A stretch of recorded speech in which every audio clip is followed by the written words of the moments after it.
السلام علیکم ورحمۃ اللہ وبرکاتہ۔ الحمد للہ رب العالمین والصلاۃ والسلام علی رسول الامین، اما بعد فاعوذ باللہ من الشیطان الرجیم، بسم اللہ الرحمن الرحیم۔ میرے انتہائی محترم مکرم بزرگوں، دوستوں اور بھائیوں، آج ہم 28ویں پارے کا خلاصہ پیش کریں گے اور یہ مشتمل ہے سورہ مجادلہ، سورہ حشر، سورہ ممتحنہ، سورہ الصف، سورہ الجمعہ، سورہ منافقون، سورہ تغابن، سورہ طلاق اور سورہ تحریم کے اوپر۔ مختصر صورتیں ہیں، لیکن اللہ سبحانہ وتعالیٰ نے اس کے اندر زبردست انداز میں مومنوں کو اور انسانوں کو ہدایات عطا فرمائی ہیں۔ یہ سورہ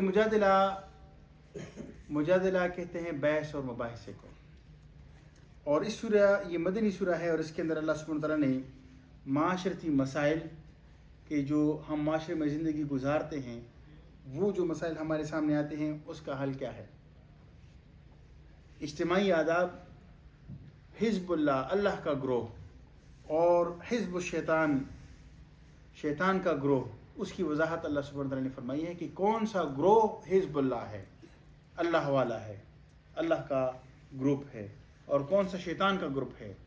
تو اللہ سبحانہ وتعالیٰ مومنوں کو اپنا گروہ اور ان کو حزب اللہ کا نام دیتا ہے کہ یہ میرا گروہ ہے، یہ حزب اللہ ہے، اللہ کا گروہ ہے، اور ایک شیطان کا گروہ ہے۔ تو ہمیں اور انسانوں کو ڈیسائیڈ کرنا چاہیے کہ وہ کون سے گروپ میں رہنا چاہتے ہیں۔ تو حزب اللہ کی اللہ سبحانہ وتعالیٰ نے صفات ذکر کی ہیں، جو مومنین کی صفات ہیں وہ حزب اللہ کی صفات ہے، اور اسی طریقے سے جو اہل جہنم کی اور جو لوگ اللہ اور اس کے رسول کے احکامات کی پیروی نہیں کرتے وہ حزب الشیطان ہیں، وہ شیطان کے گروہ کے لوگ ہیں اور شیطان کے ساتھی ہیں۔ اس کے بعد اللہ سبحانہ وتعالیٰ نے ذکر فرمایا ہے کہ جب ایمان انسان کا مکمل ہوگا، وہ گھر کے اندر اس کی جو فیملی ہے، بچے ہیں، وہ محاذ اور اس کا اخلاقی محاذ، یہ شرائط ہے کہ یہ آپ کی ایمان کی پر مبنی ہو، تو اللہ سبحانہ وتعالیٰ آپ کو دنیا اور آخرت کے اندر کامیابی عطا فرمائے گا۔ دنیا میں کوئی طاقت آپ پر شکست نہیں دے سکتی اگر آپ کا ایمان قرآن کے اوپر مضبوط ہو، مستحکم ہو، گھر کے سطح پر آپ کی بچوں کی اور گھر والوں کی تربیت آپ نے اس نیز پر کی ہے، اور اسی طریقے سے اخلاقی آپ کے اندر گراوٹ نہیں ہے، بلکہ اخلاقی آپ کا ایک معیار ہے اور ایک اصول ہے، تو دنیا کی کوئی طاقت آپ کو دنیا کی زندگی میں شکست نہیں دے سکتی، اور کامیابی آخرت کے اندر آپ کا مقدر ہوگی۔ خصوصی طور پر اللہ سبحانہ وتعالیٰ نے سورہ مجادلہ میں بیوی کے حقوق کی پاسداری کا ذکر فرمایا ہے کہ انسان کو اپنی بیویوں کی حقوق ادا کرنی چاہیے، اور یہ ایک سبق ہے کہ کوئی اجتماعی قوم اس وقت ترقی نہیں کر سکتی اگر وہ گھر کے اندر جو گھر کی اور معاشرے کی بنیادی اکائی ہے وہاں پر وہ اپنی گھر والوں کی اور بچوں کے حقوق ادا نہیں کر پا رہا، تو وہ اجتماعی طور پر کیا وہ اچھے کام کر سکے گا۔ ہمارے پشتو میں کہتے ہیں کہ جس آدمی کا اپنا گھر اس سے نہیں سنبھالا جا رہا ہوں، اس کی حوالے اگر آپ اجتماعی معاملات کر دیں تو وہ وہاں بگاڑ پیدا کر دے گا۔ جب ایک آدمی اپنا گھر نہیں سنبھال سکتا تو آپ کی اجتماعی معاملات کہاں سے سنبھال سکے گا۔ اس کے بعد اللہ سبحانہ وتعالیٰ نے ذکر فرمایا ہے کہ نجوہ گناہ کبیرہ ہے۔ نجوہ کسے کہتے ہیں؟ سرگوشیاں، اپنی اسلامی قیادت کے خلاف سرگوشیاں اور پلاننگ اور خفیہ تدبیریں، یہ نجوہ، اس کی ساتھ سختی کے ساتھ تردید کی گئی ہیں۔ اگر آپ کو قیادت سے اختلاف ہے تو منافقوں کی طرح نہ ہی کہ آپ اندر لوگوں کو ان کے خلاف بدظن کرتے جائیں۔ اگر آپ کا اپنی قیادت سے کوئی اختلاف ہے، آپ سامنے آ کر ان سے بات کریں، فورم پر بات کریں، پراپر چینل استعمال کریں، اصلاح کی کوشش کریں۔ یہ نہیں ہے کہ آپ اپنی اسلامی قیادت کے خلاف اور جو آپ کے بڑے ہیں، مسلمان ہیں ہم اور آپ کے جو بڑے ہیں ان کے خلاف آپ خفیہ سازشی کرتے رہیں اور ایک کے ساتھ کان میں بات کرے، دوسرے کے ساتھ کان میں بات کرے اور ان کے خلاف لوگوں کو بدزن کرے اور ان کو پتہ ہی نہیں ہے. اگر ان کے اندر کوئی کمزوری ہے تو آپ آ کر ان سے بات کریں، وہ اپنی اصلاح کریں گے. لیکن ان سے لوگوں کو بدزن کرنا یہ نجوہ کہلاتا ہے، اور اللہ سبحانہ وتعالیٰ فرماتے ہیں کہ یہ شیطان کی طرف سے ہے. یہ نجوہ، یہ خفیہ سازشی اور خفیہ تدبیر ہے. جو بھی بات ہے فوراً پر آ کر بات کرے. اور اس کے بعد اللہ سبحانہ وتعالیٰ نے مجلس کے آداب فرمائے ہیں کہ اذا تفسحوا فی المجلس فافسحوا یفسح اللہ لکم. جب آپ منافقین جب محفل میں بیٹھتے تھے تو ایسے اکڑ کر بیٹھتے تھے کہ ایک آدمی 3-4 لوگوں کی جگہ گھیر لیتا تھا. اور وہ کیا کرتے تھے یہ کہ اگر مومنین آتے ہیں وہاں بیٹھے تو ان کو تکلیف ہو، جگہ نہیں دیتے تھے. تو اللہ سبحانہ وتعالیٰ فرماتے ہیں کہ محفل کی اور مجلس کی آداب یہ ہیں کہ آپ بیٹھے ہیں، کوئی دوسرا تشریف لے آئے تو آپ کو جگہ دینی چاہیے ان کو. یہ نہیں کہ آپ ایسے آ کر بیٹھیں کہ 3-4 لوگوں کی جگہ آپ گھیر لیں اور لوگوں کو جگہ، آپ کی جتنی اسپیس ہے وہ آپ لے لیں، لیکن یہ نہیں کہ دوسروں کو آپ تنگ کریں. اور فرمایا مومنوں کو خصوصی طور پر کہ اللہ کے نبی صلی اللہ علیہ وسلم نے یہاں تک فرمایا ہے کہ کوئی ایک جگہ پر بیٹھا ہے محفل میں تو وہ کسی غرض کے لیے اٹھے، پانی پینے کے لیے، وضو کے لیے، ٹوائلٹ کے لیے، تو آپ اس کی جگہ پر نہ بیٹھیں. اس سے کیا ہوتا ہے وہ بندہ واپس آ جاتا ہے نا تو اس کو دلی تکلیف ہوتی ہے کہ یار یہاں تو میں بیٹھا تھا. کوئی کرسی پر بیٹھا ہے اور آپ آ کر اس کی کرسی پر براجمان ہو جائے. اس سے اللہ کے پیغمبر صلی اللہ علیہ وسلم نے منع فرمایا. رسول اکرم صلی اللہ علیہ وسلم نے منع فرمایا کہ جب 2 آدمی بات کر رہے ہوں، تیسرا آدمی ان کی اجازت کے بغیر ان کے ساتھ نہ آ جائے.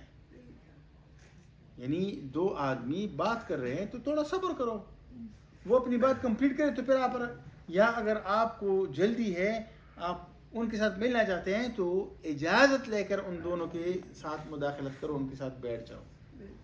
رسول اکرم صلی اللہ علیہ وسلم نے منع فرمایا کہ 2 آدمی بات کر رہے ہو اور آپ کان لگا کر اس کو سنیں کہ یہ کیا کر رہے ہیں، کیا کہہ رہے ہیں. کان لگا کر سننا یہ جاسوسی ہے. اور قرآن نے، ہم نے سورہ حجرات میں پڑھا، قرآن فرماتا ہے کہ وَلَا تَجَسُّسُوا، جاسوسی مت کرو، ڈونٹ اسپائی. ایک مرتبہ رسول اکرم صلی اللہ علیہ وسلم اپنے گھر کے اندر تشریف فرماتے، ایک آدمی آیا، اس نے دروازہ کھٹکھٹایا تو دروازے میں ایک جو دروازہ اور چوکاٹ ہوتا ہے اس کے اندر تھوڑی سی وہ گیپ ہوتی ہے، تو اس نے وہاں پر دیکھا اندر. تو رسول اکرم صلی اللہ علیہ وسلم گھر میں اپنی ایک لکڑی کے ٹکڑے سے اپنی سر مبارک کو کھجلی کر رہے تھے.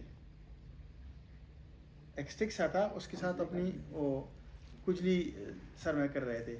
تو اس آدمی نے اندر باہر سے رسول اکرم صلی اللہ علیہ وسلم کو دیکھا کہ وہ رسول اکرم صلی اللہ علیہ وسلم گھر میں بیٹھے ہیں اور اس طرح کر رہے ہیں. انہوں نے دروازہ کھٹکھٹایا تو رسول اکرم صلی اللہ علیہ وسلم نکل آئے. تو انہوں نے کہا کہ اللہ کے پیغمبر، میں نے آپ کو دیکھا، آپ گھر میں بیٹھے تھے، میں نے سراغ سے دیکھ رہا تھا آپ کو اور آپ اس طرح کر رہے تھے. رسول اکرم صلی اللہ علیہ وسلم سخت ناراض ہوئے اور ان سے کہا کہ اگر مجھے پتا ہوتا کہ آپ مجھے دیکھ رہے ہیں تو میں اس لکڑی کی اسٹک سے نا آپ کی آنکھ کھول دیتا. اور رسول اللہ صلی اللہ علیہ وسلم نے فرمایا کہ اگر کوئی کسی آدمی کے گھر کے اندر میں کسی سوراخ سے دیکھ رہا ہے یا دروازے سے جھانک رہا ہے اور اندر سے اس آدمی نے، صاحب گھر نے، کسی لوہے کی سلاخ سے اس کی آنکھ پھوڑ دی اور اس کی آنکھ ضائع کر دی، اس صاحب گھر پر کوئی حرج اور کوئی گناہ نہیں ہے. اس لیے کہ آپ لوگوں کی پرسنل جو ان کا سپیس ہے اس کے اندر کیوں مداخلت کر رہے ہیں، ان کی ذاتی زندگی کے اندر کیوں مداخلت کر رہے ہیں. سختی کے ساتھ اللہ کے پیغمبر نے اس سے منع فرمایا ہے. یہ جو کان لگا کر سنتے ہیں، ڈیوائس لگا کر رکھتے ہیں اور ریکارڈنگ خفیہ کرتے ہیں کہ یہ گھر کے اندر یہ کہا جا رہا ہے، کیا کر رہا ہے، گھر میں ان کی کیا باتیں ہو رہی ہے، یہ میں بیوی کمرے میں ہیں، باقی گھر کے خانہ افراد جا کر ان کو سنتے ہیں کہ بھئی یہ کیا بات چل رہی ہے. کان لگا کر سننا. رسول اکرم صلی اللہ علیہ وسلم نے سختی کے ساتھ اس کی تردید کی ہے اور مذمت فرمائی ہے اور کبیرہ گناہوں میں سے ہیں.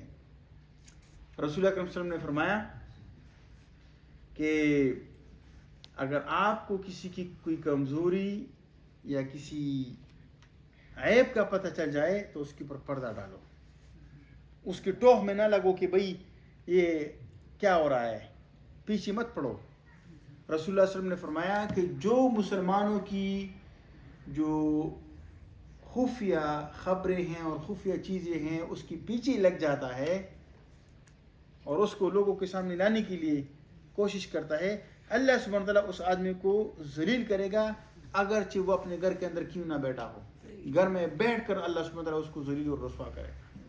یہ مسلمانوں کی خفیہ معاملات وہ پھیلاتا ہے اور اس کو ایکسپوز کرتا ہے۔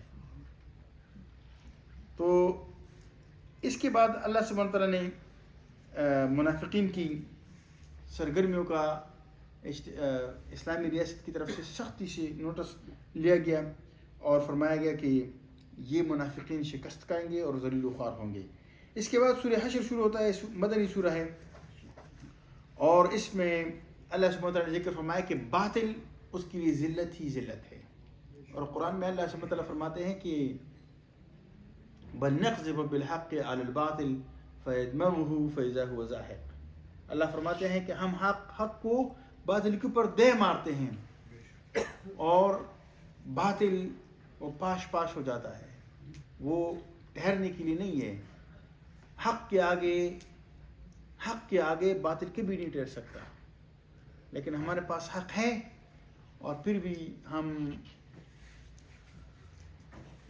لاٹھی کے اور رسیوں کے سانپوں سے ڈر رہے ہیں، عصای موسیٰ ہاتھ میں ہے اور رسیوں کے سانپوں سے ڈر رہے ہیں۔ اس کے بعد اللہ سبحانہ وتعالیٰ نے ذکر فرمایا ہے کہ عقیدہ توحید اور آخرت یہ انسان کو سیدھی راہ کے اوپر قائم رکھتا ہے۔ آپ کو اللہ کے اوپر مستحکم یقین اور ایمان ہو تو آپ اللہ کی نافرمانی نہیں کر سکتے۔ کسی آدمی کو یہ یقین ہو محکم کہ میں نے اپنے رب کے حضور پیش ہونا ہے اور اپنے اعمال کی جوابدہی دینی ہے، تو اس کو کسی پولیس کی ضرورت نہیں ہے کہ آپ پولیس کو اور قانون نافذ کرنے والے اداروں کو ان کے سر پر بٹائیں کہ یہ قانون کی خلاف ورزی نہ کرے۔ اس کو اپنی جوابدہی کا احساس ہے، وہ گناہ نہیں کر سکتا، وہ حرام نہیں کر سکتا، وہ کسی کے اوپر ظلم نہیں کر سکتا۔ یہ ان سے پوچھے کہ بھئی یہ اپنے ایک دوست سے بات کرتے ہیں نا، تو وہ کہتے ہیں کہ اگر یہ کام کرو، تو وہ آگے سے بولتے ہیں کہ کورٹ میں کیا جواب دوں گا، یعنی کورٹ سے ان کی اتنی ڈر ہوتی ہے۔ جبکہ مسلمان وہ اس کو یہ ہونا چاہیے کہ میں اپنے رب کے سامنے کیا جواب دوں گا، یہ غلط کام کر کے، گناہ کے کام کر کے، چوری کر کے، کسی کا حق مار کے، کسی کے اوپر ظلم کر کے میں اپنے رب کو کیا جواب دوں گا، حرام کما کر میں اپنے رب کو کیا جواب دوں گا۔ تو یہ ایک بنیادی فرق ایک مومن کا اور جو ایمان نہیں رکھتے ان کا یہ۔ اس کے بعد ذکر ہوتا ہے سورہ ممتحنہ کا، اور اس میں اللہ سبحانہ تعالیٰ نے جو دین کے دشمن ہیں ان کے لیے آپ نرم گوشہ نہ رکھیں۔ اگر وہ آپ کے خلاف آپ کو آپ کی دین کی وجہ سے، آپ کی ایمان کی وجہ سے آپ سے دشمنی رکھتے ہیں، اگر یہ لوگ آپ کو آپ کی دین کی وجہ سے آپ کو آپ کے گھروں سے نکالتے ہیں اور آپ سے جنگ کرتے ہیں، تو اللہ فرماتا ہے کہ ان سے آپ دوستی نہ رکھو۔ آپ ان غیر مسلموں سے دوستی رکھ سکتے ہیں جو آپ سے آپ کی دین کی وجہ سے نہیں لڑتے اور آپ کو آپ کے گھروں سے نہیں نکالتے، اگر آپ ان سے دوستی کرو تو کوئی مذائقہ نہیں ہے۔ مطلب ہے کہ آپ اللہ کے اوپر ایمان رکھتے ہیں اور کوئی اس وجہ سے آپ سے دشمنی رکھتا ہے، آپ کو آپ کے گھروں سے نکالتا ہے اور آپ سے لڑتا ہے، اللہ فرماتا ہے کہ ایسے لوگوں سے آپ دوستی مت کرو۔ جو غیر مسلموں میں آپ سے آپ کی دین کی وجہ سے نہیں لڑتے اور آپ کو آپ کے گھروں سے نہیں نکالتے، تو ان سے اگر آپ دوستی کریں تو کوئی مسئلہ نہیں ہے، آپ ان سے دوستی کر سکتے ہیں۔ اس کے بعد اللہ سبحانہ وتعالیٰ نے ذکر فرمایا ہے کہ جو عورتیں وہ کافر ہو اور ان کے شوہر مسلمان ہو تو حکم یہ دیا گیا ہے کہ آپ ان عورتوں کو چھوڑ دیں۔ ایک مومن وہ مشرک عورت کو اپنے کام میں نہیں رکھ سکتا، ایک مسلمان ایک اہلی کتاب عورت سے نکاح کر سکتا ہے، لیکن ایک مسلمان لڑکی اہلی کتاب مرد سے نکاح نہیں کر سکتی. مسلمان مرد سکھ اور ہندو اور بدھ مت اور ایتھیس سے دہریوں سے نکاح نہیں کر سکتے. مسلمان مرد صرف اس صورت میں عیسائی اور یہودی عورت سے نکاح کر سکتا ہے اگر اس بات کا امکان ہو کہ یہ مستقبل میں ایمان لے آئے گی. لیکن مسلمان عورت کو صرف مسلمان مرد سے نکاح کی اجازت ہے. اسی طریقے سے ہم نے سورہ نور میں پڑھا کہ جو بدکار عورتیں ہیں تو مسلمان مرد کو بدکار عورتوں سے اگرچہ وہ انہوں نے کلمہ پڑھا ہے ان سے نکاح کی اجازت نہیں ہے کہ ایک مسلمان مرد بدکار عورت سے نکاح کرے. اور مسلمان عورت کو اور مومن عورتوں کو بھی یہی حکم ہے کہ وہ بدکار مرد سے نکاح نہ کریں. پاک مردوں کے لیے پاک مرد، پاک مردوں کے لیے پاک عورتیں اور پاک عورتوں کے لیے پاک مرد. اور وحرم ذالک علی المؤمنین کہ مشرک عورت سے اور بدکار عورت سے ایک مومن مرد نکاح کرے. اللہ فرماتا ہے کہ مومنین کے اوپر یہ حرام کر دیا گیا ہے. لیکن مسلمان عورت کسی عیسائی سے، کسی یہودی سے، کسی ہندو سے، کسی سکھ سے، کسی دہری سے، کسی غیر مذہب سے نکاح نہیں کر سکتی، حرام ہے.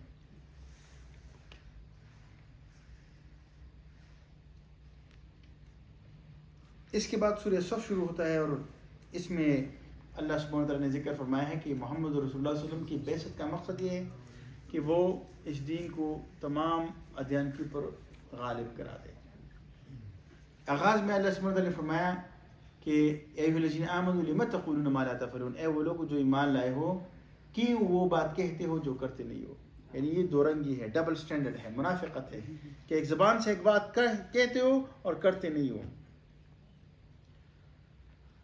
اس وجہ سے حدیث کے اندر آتا ہے کہ جو چرب زبان سپیکرز ہوتے ہیں لوگوں کے جذبات کو بڑکاتے ہیں اور بہت اچھی اچھی باتیں کرتے ہیں لیکن عمل ان کا خلاف ہوتا ہے، قیامت کے دن منہ کی بل وہ جہنم میں پھینکے جائیں گے. اور اللہ سبحانہ وتعالیٰ نے یہی بات فرمائی ہے کہ اتأمرون الناس بالبر وتنسون انفسکم وانتم تتلون الکتاب، لوگوں کو تو نیکی کے حکم کرتے ہو اور خود وہ کام کرتے نہیں ہو، اپنے آپ کو بھول جاتے ہو اور اللہ کی کتاب کو پڑھتے بھی ہو. یہ کون کرتے تھے؟ یہ بنی اسرائیل کی علماء کرتے تھے. لوگوں کو بڑی لمبی چوڑی تقریر مارتے تھے لیکن خود عمل میں زیرو. تو یہ اللہ کے پیغمبر صلی اللہ علیہ وسلم نے وارن کیا ہے اس امت کے جو واعظین ہیں، جو علماء ہیں، جو سپیکرز ہیں کہ آپ اگر لوگوں کو تو اچھائی کا حکم دیں گے اور خود نہیں کریں گے تو یاد رکھیں سخت احتساب اور کڑا احتساب آپ کا ہوگا قیامت کے دن. اور یہ ہم ہر ایک، اگر ہم دوسروں کو اچھی بات کہتے ہیں اور خود عمل نہیں کرتے تو یہ گویا کہ ہم اپنے آپ کے خلاف گواہی دیتے ہیں. تو ایک مومن کا ہزاروں خوف ہو لیکن زبان ہو دل کی رفیق، یہی ہے رہا ہے ازل سے قلندروں کا طریق. یعنی جو زبان پر ہو، جو دل میں ہو وہ زبان پر ہو، جو زبان پر ہو وہ دل میں ہو، منافقت نہ ہو. اور اگر آپ دوسروں کو نصیحت کرتے ہیں تو خود بھی وَأَنَا أَوَّلُ الْمُسْلِمِينَ، ابراہیم علیہ السلام نے فرمایا کہ میں سب سے پہلے فرما بردار ہوں. اس کے بعد سورہ کے آخر میں اللہ سبحانہ وتعالیٰ فرماتے ہیں کہ اے وہ لوگ جو ایمان لائے ہو کونوا انصار اللہ، اللہ کی دین کے مددگار بن جاؤ. جس طریقے سے عیسیٰ علیہ السلام نے اپنے حواریین سے، اپنے شاگردوں سے کہا تھا کہ من انصاری اللہ، کون ہے میرا اللہ کی راہ میں مددگار. تو حواریین نے کہا، ان کے شاگردوں نے کہا کہ ہم اللہ کے راہ میں آپ کی مددگار ہیں. تو اللہ نے ان کو فتح عطا کی ان کے دشمنوں کے مقابلے میں، اور جو مومن تھے، جو اللہ کی دین کے مددگار تھے، اللہ نے ان کو فتح عطا فرمائی. اس کے بعد سورہ جمعہ شروع ہوتا ہے. یہ مدنی سورہ ہے اور اس کے اندر اللہ سبحانہ وتعالیٰ نے جمعہ کے احکامات کا ذکر فرمایا ہے. اور اللہ فرماتے ہیں کہ اذا نودی للصلاۃ من یوم الجمعۃ فاسعوا الی ذکر اللہ وذروا البیع، جمعے کے دن جب آپ کو اللہ کے ذکر کی طرف، یعنی نماز کی طرف بلایا جائے تو دوڑ کر چلو اللہ کی یاد کی طرف. وذروا البیع، اور اپنے ساری چیزیں، اپنا بزنس، کاروبار، کام کاج سب کو چھوڑ دو. ذالکم خیر لکم ان کنتم تعلمون، یہ آپ کے لیے بہتر ہے اگر آپ سمجھتے ہیں۔ اور آپ کو جمعہ کے فضائل کا پتہ ہے کہ جو آدمی سب سے پہلے جمعے کی نماز میں مسجد کے لیے پہنچتا ہے تو رسول اکرم صلی اللہ علیہ وسلم نے فرمایا کہ اتنا اس کو اجر ملتا ہے کہ گویا اس نے ایک اونٹ اللہ کی راہ میں قربان کر دیا۔ اس کے بعد جو آتا ہے اس نے گویا کہ ایک گائے اللہ کی راہ میں قربان کر دی، پھر وہ کم ہوتا ہے وہ ایک اس نے بکری اللہ کی راہ میں قربان کر دی، پھر ایک مرغی، پھر انڈے، اور پھر جب امام خطبے کے لیے کھڑا ہو جاتا ہے تو حدیث میں آتا ہے کہ فرشتے اپنے رجسٹر بند کر لیتے ہیں اور روح بھی آ کر خطبہ سنتے ہیں۔ یہ کیوں؟ یہ اس لیے کہ جمعے کے دن آپ کو قرآن سے اور احادیث سے کچھ نصیحت کی جاتی ہے، اس سے مومنوں کی ایمانوں میں اضافہ ہوتا ہے۔ آپ جتنا جلدی آئیں گے جمعے کے دن اتنا آپ کے لیے زیادہ اجر ہے۔ اور پھر امام کے خطبے کی اتنی اہمیت ہے کہ رسول اللہ صلی اللہ علیہ وسلم نے فرمایا کہ ایک آدمی بات کر رہا ہو خطبے کے دوران اور آپ اس کو چپ کرا رہے ہیں تو نبی صلی اللہ علیہ وسلم نے فرمایا کہ فقط لغوتا، آپ نے ایک فضول بات کہہ دی۔ یعنی آپ کو یہاں تک اجازت نہیں ہے کہ آپ کسی کو چپ کرائیں۔ جب امام خطبہ دے رہے ہوں سب لوگوں کو سکوت کے ساتھ خطبے کو سننا چاہیے۔ اگر کوئی ڈسٹربنس کر رہا ہو آپ کو یہ اجازت نہیں ہے کہ آپ ان کو خاموش کرائیں، آپ خود خاموش رہیں، اس لیے کہ اگر آپ اس کو خاموش کرائیں گے لوگوں کی اٹریکشن، لوگوں کی توجہ آپ کی طرف ہوگی، امام کی طرف نہیں ہوگی۔ یہ کیوں؟ یہ اس لیے کہ امام کی خطبے کی بہت زیادہ اہمیت ہے، اور آپ محمد رسول اللہ صلی اللہ علیہ وسلم کے خطبے اٹھائیں، ان کے خطبے تقریباً تمام اللہ کی کتاب کی آیات کے اوپر مشتمل ہے۔ یہ قصے کہانی اس میں نہیں ہونی چاہیے کہ فضول اور بے مقصد نہیں، جو بھی امام بات کرے اور جو خطبہ، یہ اس لیے کہ قرآن اس کے اندر اور اللہ کے پیغمبر کے ارشادات مین اس کا فوکس ہونا چاہیے کہ مومنوں کی ایمان میں اضافہ ہو۔ اور اس وجہ سے قرآن میں یہ فرمایا گیا ہے کہ فَاسْعُوا إِلَىٰ ذِكْرِ اللَّهِ وَذَرُوا الْبَيْعَ، یہ اللہ کا ذکر ہے، اللہ کی یاد ہے، تو خطبہ بھی امام کی یاد ہے، خطبہ بھی اللہ کی یاد ہے۔ اس وجہ سے تو ہم 2 رکعت پڑھتے ہیں فرض جمعے کے دن، اس لیے کہ وہ آدھا وہ خطبے کے لیے اس کا وہ اجر ہے، اور جس نے خطبہ فوت کیا گیا کہ اس کا اجر فوت ہو گیا جمعے کا۔ اور اللہ سبحانہ وتعالیٰ نے ذکر فرمایا ہے کہ آپ بنی اسرائیل کی طرح نہ ہونا، کہ اللہ سبحانہ وتعالیٰ نے ان کو تورات عطا فرمائی، اور کمثل الحمار یحمل اسفارا، ان کی مثال ایسی ہے کہ انہوں نے کتابوں کو اپنے کندھوں کے اوپر لاد رکھا ہو گدے کی طرح، ان کو پتہ ہی نہیں ہے کہ بھئی تورات کے اندر اللہ سبحانہ وتعالیٰ نے کیا نازل فرمائی ہے۔ تو اگر ہم بھی گدے کے اوپر کتاب لا دو نا تو گدے کو کچھ پتہ نہیں ہوتا کہ بھئی کتنا علم میں اٹھائی جا رہا ہوں، کتنا خزانہ ہے میرے پاس، اس کو تو پتہ ہی نہیں، وہ تو گدھا ہے۔ تو اللہ سبحانہ وتعالیٰ نے یہ مثال ہمیں دی کہ مثل الذین حملوا التوراة ثم لم يحملوها، مثال ان لوگوں کی جنہوں نے تورات کو اٹھایا، یعنی تورات کا بوجھ ان کے اوپر لادا گیا، ثم لم يحملوها، پھر انہوں نے اس کو اٹھایا نہیں۔ تو اللہ سبحانہ وتعالیٰ نے ہمارے اوپر قرآن کا بوجھ لاد رکھا ہے، اگر ہم اس کے پیغام سے بے بہرا ہوں، غافل ہوں، تو ہماری مثال گدھوں کی سی ہے۔ کمثل الحمار یحمل اسفارا، مثال گدھوں کی سی ہے کہ جس نے کتابیں لاد رکھی ہو۔ اتنا علم کا خزانہ، ہدایت کی روشنی، اتنی انسپائریشن، اتنی ایمانی قوت اور طاقت، بیش بقا خزانہ جو انسان کو فرش سے لے کر عرش تک پہنچا سکتی ہے، اور وہ اسے بے بہرا۔ جس طرح افریقہ کے لوگ ان کے پاؤں تلے ہیرے اور جواہرات ہیں، لیکن وہ کون اٹھائے جا رہا ہے؟ وہ ادھر کھانے کو ترس رہے ہوتے ہیں، اور لوگ ان کے پاؤں تلے وہ ساری ہیرے اور جواہرات لے کر عیاشیاں کر رہے ہیں، اور ان کو پتہ ہی نہیں ہے، کیوں؟ ان کو علم نہیں ہے کہ بھئی جو ہمارے پاؤں تلے چیزیں ہیں وہ کتنی قیمتی ہیں، اور وہ پانی کے لیے اور کھانے کے لیے ترس رہے ہیں۔ ہمارے پاس خزانہ ہے، یہ قرآن، اللہ کی آخری عہد نامہ اور ہدایت، اور ہمیں سے بالکل بے بہرا، اس کے فائد ہو، اس کی رحمت ہو، اور اس کی رہنمائی سے محروم۔ اس کے بعد سورہ منافقین شروع ہوتا ہے، اور اس میں اللہ سبحانہ وتعالیٰ نے نفاق کے اسباب، اس کا سبب، اس کے مدارج اور اس کی حفاظتی تدابیر، اور اس میں مخلص اہل ایمان کو بتایا گیا ہے ان کی چال بازیاں، ان کے چالیں کس طریقے سے وہ چالیں چلتے ہیں. کون؟ یہ منافقین. اور سورہ کے آخر میں اللہ سبحانہ وتعالیٰ نے فرمایا ہے کہ اے الذین آمنوا، اے وہ لوگ جو ایمان لائے ہو، لا تلہکم اموالکم ولا اولادکم عن ذکر اللہ، اے وہ لوگ جو ایمان لائے ہو، آپ کی مال اور آپ کے اولاد آپ کو اللہ کی یاد سے غافل نہ کر دیں. اور جس کو اس کی مال اور اس کی اولاد نے اللہ کی یاد سے غافل کر دیا وہی خسارہ پانے والے ہیں. اور اللہ فرماتے ہیں کہ وَأَنفِقُوا مِمَّا رَزَقْنَاكُمْ، خرچ کرو اس رزق میں سے جو ہم نے آپ کو دیا، اس سے پہلے کہ آپ میں سے کسی کو موت آ جائے اور وہ پھر کہے کہ اے میرے رب مجھے تھوڑی سی اور مہلت دے دے تاکہ میں آپ کی راہ میں خرچ کروں اور میں نیکوکاروں میں سے ہو جاؤں. لیکن اللہ فرماتا ہے کہ جب کسی کا مقررہ وقت آ جاتا ہے کوئی کسی کو مہلت نہیں دی جائے گی. اس وجہ سے یہی وقت ہے کہ اللہ کی راہ میں خرچ کریں، نیک اعمال کریں، اپنے رب کی حضور آنے کی تیاری کریں. ہم لمحہ بلمحہ اپنے رب کے قریب جا رہے ہیں. اس کے بعد سورہ طلاق شروع ہوتا ہے اور سورہ طلاق کے اندر اللہ سبحانہ وتعالیٰ نے تفصیل کے ساتھ طلاق کے حوالے سے احکامات کا ذکر فرمایا ہے. دیکھیں بہت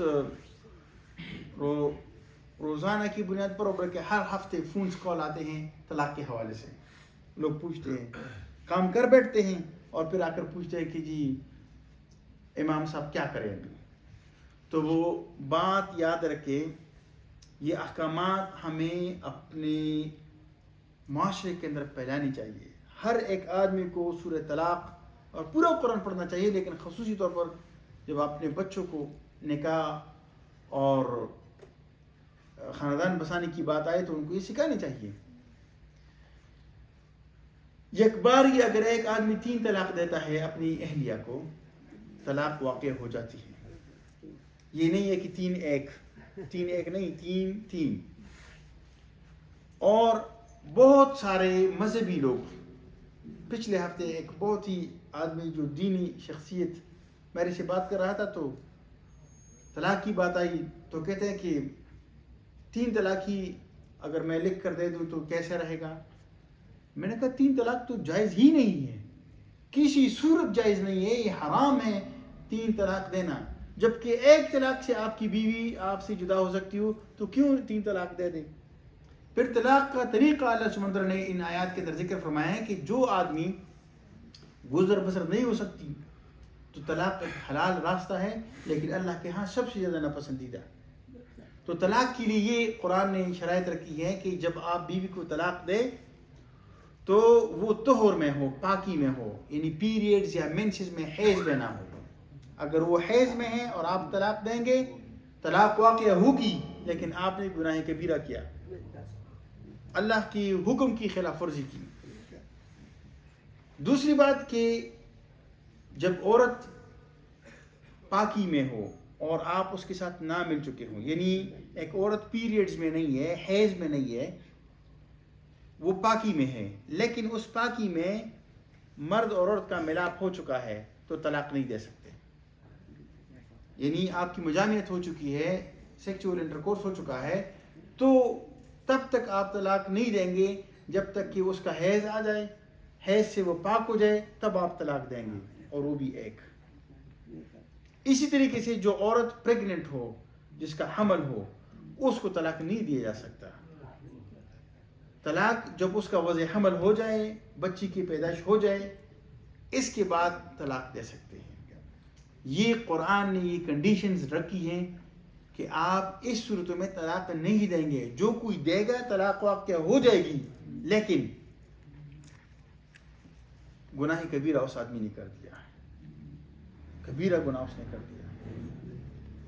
اسی طریقے سے جو عورت، اس کا شوہر فوت ہو جائے تو اس کی عدت 4 مہینے اور 10 دن ہے.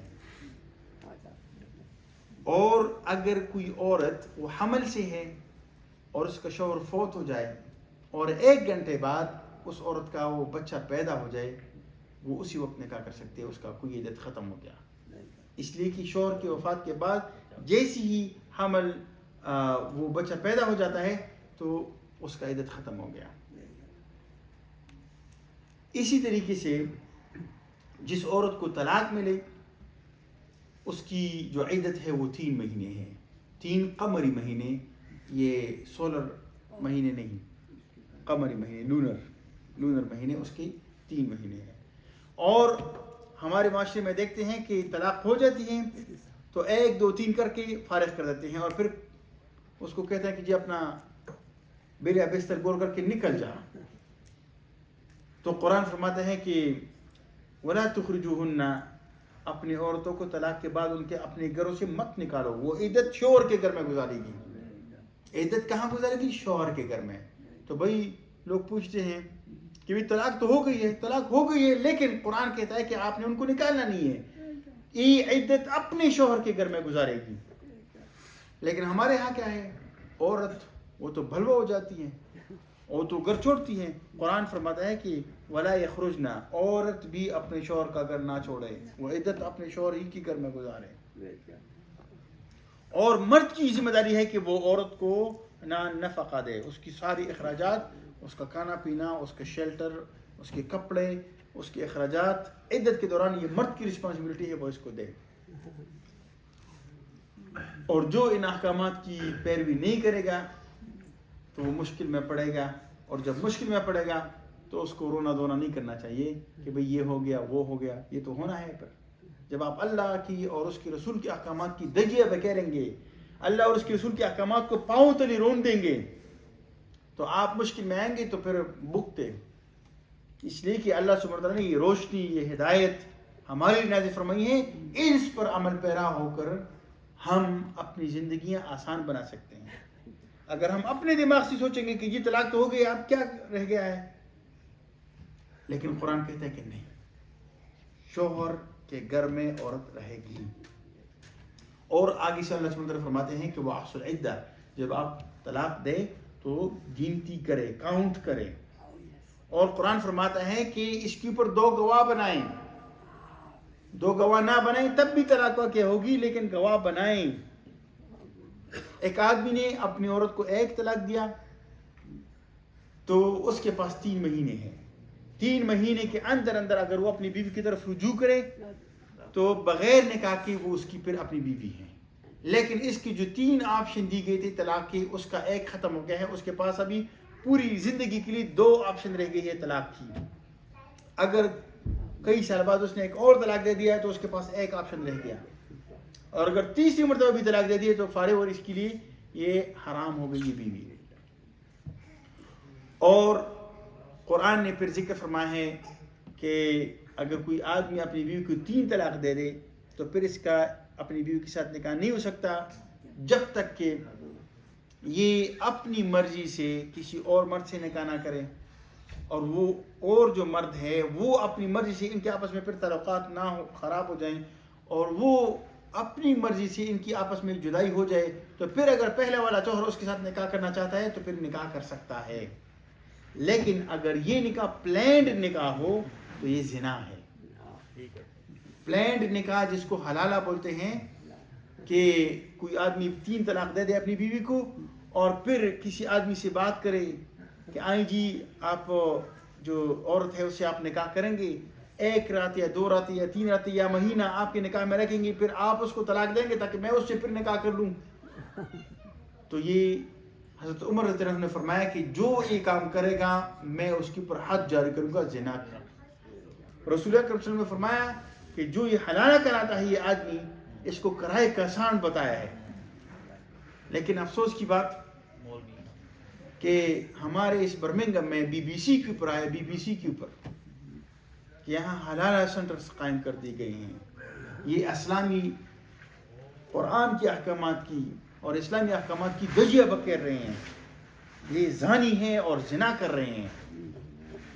اور ہم مسلمان کے اپنی کتاب، اپنی جو اللہ کی ہماری طرف ہدایت نازل فرمائی ہے، اس سے جب روگردانی کرتے ہیں تو یہی کام پر ہمارے پلے پڑیں گے اور مشکل میں آئیں گے. اب میں نے بہت وقت لیا آپ کا، تفصیل کی تو اور بھی چاہت ہے کہ تفصیل سے بیان کی جائے، لیکن انشاءاللہ پھر کسی اور موقع پر اللہ سبحانہ وتعالیٰ سے دعا ہے کہ ہمیں قرآن کو سمجھنے، اس پر عمل کرنے اور اس کی تعلیمات کو عام کرنے کی توفیق عطا فرمائے. اللهم اجعل القرآن العظيم ربيع قلوبنا ونور صدورنا وجلاء أحزاننا وذهاب همومنا وغمومنا وقائدنا ودليلنا إليك وإلى جناتك جنات النعيم. اللهم ذكرنا منه ما نسينا وعلمنا منه ما جهلنا وارزقنا تلاوته آناء الليل وأطراف النهار على الوجه الذي يرضيك عنا. اے اللہ قرآن کو ہمارے دلوں کی بہار بنا، ہمارے دلوں کا نور بنا، آنکھوں کا سرور بنا. اے اللہ ہمیں توفیق دے کہ ہم دن اور رات اس کتاب کی تلاوت کریں، ہمیں اس کا فہم عطا فرما اور اس کی تعلیمات کو عام کرنے کی توفیق عطا فرما. ربنا تقبل منا انك انت السميع العليم وتب علينا انك انت التواب الرحيم. صلی اللہ تعالی علی خیر خلقه محمد وعلى آله واصحابه اجمعین برحمتك يا ارحم الراحمین. جزاک اللہ خیر.